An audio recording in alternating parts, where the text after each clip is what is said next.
Peter Schrager had to say about Jared Goff being the most important player in the NFC. Tell us about him. I think Jared Goff is the single most important player in the NFC this season. There has been a raid of his coaching staff from the last several years. 6 different coaches gone, including Ben Johnson, and now you're telling me that Frank Ragnow, his longtime center, in addition to other members of the offensive line, are no longer there as well. I think Jared Goff has had an amazing career arc where it went from success right away with McVay, then to be discarded, and then to show that, hey, no, I can still play in this game, Pro Bowls, the whole deal. Last year they came up short in the playoffs, and now you're taking not only his head coach, taking the offensive line coach, you're taking so many other coaches from that team, and now you got to say, hey, we pay you big money. Jared Goff, are we going to be the same team, or are we going to take a massive step back? Because if he is one of those top quarterbacks, they should still be the best team in the NFC North next year. That's the question. They were the... So I don't know that he's the... You can say that about any quarterback, most important. But this kind of ties into the conversation we had a few weeks ago, I think it was last week. Yeah. The most pressure. Yep. And all that stuff applies. It really is. And like, kudos to Jared Goff for having the career turnaround here in Detroit specifically. I think he's a better player than the one we received in that trade. But yeah, there is pressure on him for that reason. And that's, I think it relates to that. I don't know about most important, because that could literally be, you could pinball that across any quarterback in the NFC, I guess the top teams at least. Yeah, but I also think that I think he's the most important, because I think the Detroit Lions are the team that's going to win the NFC. I think they're the team that's going to come out of the NFC. Eagles in that same conversation if they lose Jalen Hurts. You know? Yeah, but I think it'd be easier to run the Eagles offense without Jalen Hurts performing as well than it would be with without Jared Goff performing as well. I don't know. I don't know. Because the Lions, the Lions got 2 good running backs too, but got some interesting stuff on that a little bit later too. Yeah, I agree. I agree with Peter Schrager here, but yeah, I think worded differently. Sure, if you want, is the most pressure on Jared Goff. That's the same kind of thing. If you're the most important player in the NFC, the most pressure is on you. But yeah, that's what we talked about. And I'm comfortable with it because he knows this offense like the back of his hand. Jared Goff is comfortable in this offense. He's been doing it for a couple years now. He knows these guys. They are all fluid together. So you lose the most important player on the offense outside of Jared Goff, arguably, when you look at Frank Ragnow and you look at up there, and you lose your play caller.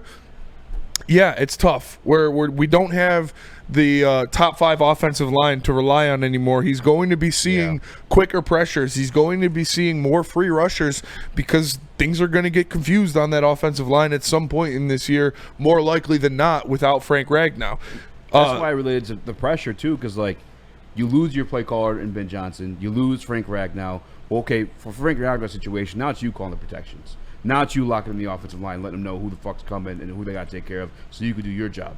Then from then on, it's now you know the plays because you don't have Ben Johnson there. Like, you know what worked in certain situations. You could relay that, obviously, to your new coordinator, John Morton, and that's on you. Like, you are responsible for a lot more of the offense than you were any other time before in Detroit. Yeah. And again, I'm comfortable with it because I think he delivered. The one thing that he does have in this year, Peter Schrager mentioned it might have been a flub up on the offensive line coach. We definitely still have Hank Fraley. Yep. He is still here, and he's still the best offensive line coach in the NFL. So if you're going to lose a Frank Ragnow and have anybody in the locker room to help you in that situation, I think a combination, actually, I'll throw Penei Sewell and Hank Fraley in there to help situate that.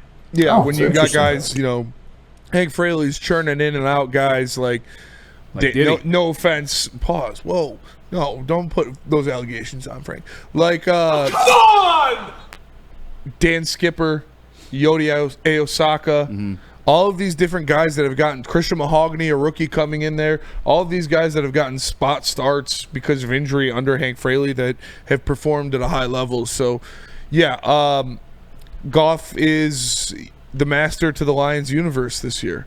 So, as like you said, you could say that about any quarterback, really, though, because they touch the ball every single play, and they're the most important players on the field for every team. What we went through, he's probably he is. Right, it's because if I hate to be like this harsh about it, but if Jared Goff doesn't turn the ball over, and he gets the ball in the hands of his playmakers, it's hard to beat the Lions. Yeah. When you have those guys, and when you got Jamison Williams, Amon-Ra St. Brown, Jahmyr Gibbs, and Sam Laporta, and all of these different guys, if the offensive line gives him enough time to deliver the ball, and he puts the ball in the hands of his playmakers, more than likely the Lions are going to win. I don't even think he's the most important player on this team. Ooh. And no hate to Jared Goff because he's still a great quarterback, but I feel like you could put in a lot of quarterbacks into the Lions, into their scheme or this offense, and they could probably find success. I think it's those guys like that Penny Sewell or those Jahmyr Gibbs or Amon-Ra St. Brown, where if they play good, Jared Goff is going to play good. Yeah.